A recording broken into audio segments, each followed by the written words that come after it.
అందరికీ అర్హత ఉంది, ఇక్కడ అధికార భేదం ఏమీ లేదు అని చెప్పి సమాజంలో ఉన్నటువంటి గీతలన్నీ చెరిపేసి అందరినీ కూడా భగవంతుడి దగ్గరికి తీసుకువెళ్ళటానికి, ముక్తిని పొందటానికి అర్హతను ఎలుగెత్తి చాటినటువంటి ఒక గొప్ప, సర్వేపల్లి రాధాకృష్ణ గారి మాటల్లో చెప్పాలి అంటే ఒక గొప్ప డెమోక్రాట్, ప్రజాహితవాది అంటాడు ఆయన శంకరుల వారిని, రామానుజుల వారిని.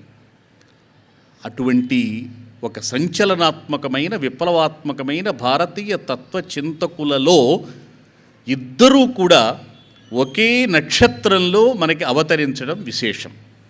అటువంటి ఆర్ద్రా నక్షత్రానికి ముందు జరుగుతున్నటువంటి ఈ జయంతి ఉత్సవంలో ఈ రోజున తొలిగా ప్రారంభమయ్యేటువంటి ఈ వేడుకకి తొలి అడుగులో మరి నాకు వ్యక్తిగతంగా చాలా గౌరవనీయావిడ మాన్య, మా గురుదేవులైనటువంటి కోగంటి సీతారామాచార్యుల వారికి పుత్రికగా కాకుండా, అంతటితోనే ఆగకుండా నా బాల్యం నుంచి ఇప్పటిదాకా కూడా మరి నన్ను కూడా, అలాగే నాలాంటి వాళ్ళు ఇంకా చాలామంది మా గురువుగారి శిష్యులు ఉన్నారు. ఎవరినైనా సరే ఆవిడ వాత్సల్యంతో తమ్ముళ్ళుగా భావించి చక్కగా ఆశీర్వదించేటువంటి ఒక గొప్ప మాతృహృదయం కలిగినటువంటిది సోదరీమణి.